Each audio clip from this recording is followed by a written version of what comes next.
Watu wa Simba hatuwezi kujitokeza kwa sababu tunajiweza. Kwa sababu taratibu za iftari hizi wanatakiwa ni watu ambao wasiokuwa na uwezo ndio wafuturishwe. Kwa hiyo mtu kama unajiweza, na sisi watu wa Simba tunajiweza, mimi naamini watu wa Simba tabaki majumbani kwetu, tutaendelea utaratibu wa iftari katika majumba yetu. Kwani mkiungana na watani wenu mkala pamoja kama ishara labda kuna... Nimesema taratibu za iftari kufuturisha na taratibu yake. Si kwa sababu una pesa unamfuturisha yoyote ambaye hata hastahili kufuturishwa. Kufuturishwa unapata thawabu kwa imani ya dini ya Kiislamu kwenda kumfuturisha mtu ambaye alikuwa hana uhakika wa kufutari siku ile. Maana yake mimi kama nina uwezo wa kufutari, nitawapisha watu ambao hawana uwezo wa kwenda kufutari. Watu wa Simba uwezo wa kufutari tunao, tutafuturu majumbani kwetu. Kwa hiyo yote kwa yote taarifa ni kwamba Yanga wale wenyewe na si Simba. Nimesema waende kuwafuturisha watu ambao hawana uwezo wa kufuturu. Unajua unapozungumzia swala la kufuturu au kufuturisha, unakwenda kugusa imani. Nini tumeagizwa katika kufuturisha au kufuturu? Kuna muda mwingine inawezekana unakwenda kufuturu kwa mtu hali ya kuwa uwezo wa kufuturu nao, ile inaitwa israf kiimani. Nimesema sisi watu wa Simba uwezo wa kufuturu sisi wenyewe tunao, tunawachia watu wengine ambao hawana uwezo wa kufutari katika siku hiyo ambayo unafuturisha. Kisugu, kwa mujibu wa baadhi ya watu wa Yanga wenyewe wanasema katika dabi ya Kariakoo mngekufa nyingi, na wengine wanasema pia hamjawa na kikosi cha kushindana nao, ndio maana pengine mkaamua kutoa tangazo la mapema tu kuhususia mchezo. Vipi imekaaje kimtazamo wako? Sisi Simba mjadala wa dabi tumeshafunga. Kwa mujibu wa msemaji wetu akisema sisi ma-influencer wa Simba hatuna sababu ya kuongea. Lakini wauliza swali moja tu. Laiti kama wao walijipanga, kwa nini walizuia Simba wasiingie ndani kufanya mazoezi? Wewe mtangazaji, kama unakuwa hakimu, unaambiwa katika wale watu wawili mkamate mmoja, mweke kesi namba 1 mshtakiwa, utamweka nani kati ya Simba na Yanga? Sasa unasemaje sisi tumekimbia? Lakini wenyewe wanachosema mmefika pale taarifa ni kana kwamba hamjatoa taarifa kama mnaenda uwanjani bwana Kisugu. Wao wanasema wewe, nimekuuliza wao wanasema, nimekuuliza wewe. Wao wanasema kama walikuwa serious juu ya ile mechi, kwa nini wasifungue uwanja? Na taarifa zilizopo wao kama Yanga walitoa mpaka pesa ya generator mafuta kumpa manager. Wewe unajua hilo? Yani walitoa mafuta za nini? Unajua hilo mtangazaji? Bwana ndio unanijuza bwana Kisugu katika taarifa hiyo. Watangazaji hamtaki kwenda kuchimba madini. Kazi yenu ya uandishi ni uchimbaji. Mimi sasa nakupa ruksa, naenda kachimbe, na ukipata siku 3 nipigie simu utakachopata katika hicho ambacho nitakachozungumza. Lakini tukiwa tunahitimisha Kisugu, taarifa ya bodi inazungumza kana kwamba nyinyi mmeenda pale hamjazungumza hata na viongozi kwamba kuna mnaenda kutaka kufanya mazoezi pale. Vipi hiyo?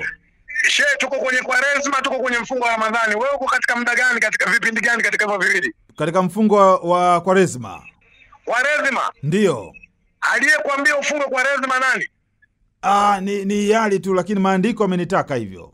Maandiko aliyekuja kukukumbusha nani kwamba kesho unatakiwa kufunga, au ulijua mwenyewe kesho unatakiwa kufunga Kwaresma? Kwa mujibu wa maandiko, mimi nimepitia tu msimamo wa maandiko. Sasa ukirudi kwenye maandiko, kwa mujibu wa maandiko, kabla ya mchezo nani anatakiwa afanye mazoezi katika uwanja? Lakini si utaratibu wenu ambao mmejiwekea mara kwa mara. Mtangazaji, sikiliza, mimi nakuuliza usitoke hapo, twende taratibu shehe. Lakini Kisugu tangu lini kwenye dabi? Tulia kama ndege kicheche, tulia, mimi nakutuliza nasema. Kama maandiko yapo, maana yake Simba atakuwa amefuata nini? Amefuata maandiko. Ndivyo ambavyo mwanadamu anatakiwa uishi katika staili hiyo, ndivyo sivyo? Lakini mpira si maandiko Kisugu, mbona kama janja Kisugu? Mpira ni kanuni. Kanuni zinabaki mdomoni, kanuni zinabaki kwenye maandiko. Kwani mmeanza lini huo mchezo? Kwa sababu mbona dabi zilizopita mlikuwa mfanye hivyo? Busara na kanuni isimamiwe ipi? Kanuni. Mazoea na kanuni yasimamiwe ipi? Kanuni. Simba kasimamia nini? Lakini mechi kadhaa zilizopita mlikuwa mfanye hivyo. Nimesema acha kuruka kama kicheche. Simba kasimamia nini? Kanuni. Kwa hiyo kama unataka kusimamia kanuni, Simba walikuwa wako sawa sawa au hawako sawa sawa? Lakini sawa, tunasema wako sawa, lakini hizo kanuni imeanza kusimamia msimu huu. Vipi kwa misimu iliyopita bwana Kisugu? Kanuni zimetungwa ili iweje? Zivunjwe, zifuatwe. Simba umefuata nini? Kanuni. Lakini katika misimu iliyopita vipi? Mbona hamjafuata kanuni? Nasema hivi, mazoea haiendi kuikataza kanuni isifanye kazi yake. Kweli si kweli? Kwa hiyo msimu huu mmekiuka, maana yake mmekiuka kile ambacho mlikuwa mnakifanya miaka nenda rudi. Kanuni. Sisi tumefuata kanuni, na ukisoma kanuni ya 17:45 inatuelekeza kufanya mazoezi katika kiwanja tutakachocheza mechi kabla ya siku moja, ndivyo sivyo? Sawa, lakini mbona mlikuwa hamjawapata taarifa hata wale ambao wanalinda huo uwanja wenyewe? Meneja uwanja. Nani analinda uwanja? Meneja uwanja si ndio ana kibali chenye kuwaruhusu kwa siku ile. Kama yeye anasema kwamba alikuwa hana taarifa, pesa alizochukua za mafuta generator alitakiwa kumwekea nani? Waje kuchana nani? Una uhakika Kisugu na hicho ambacho nakizungumza? Tulia nyinyi waandishi, tafuteni habari waandishi. Tafuteni habari. Sisi Simba tumefunga huo mjadala, lakini inshallah nendeni muambie sisi sio vilima, sisi ni pipo. Sisi tumefurahishwa kwa sababu kizungumzia mechi ya TMA, maana yake kwamba tulipata ushindi wa magoli 3.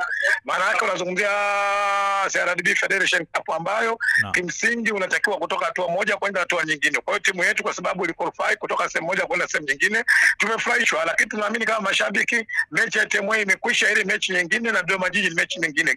Mechi ambazo hata game yake approach inakuwa tofauti sana. Namna ambavyo nilivyokwenda kutengeneza game approach na TMA na namna ambavyo nakwenda kutengeneza game approach na Dodoma Jiji ni vitu viwili tofauti. Kwa hiyo naamini kwa mwalimu atakuwa amejiandaa vizuri ili kuhakikisha kwamba anapata matokeo mazuri.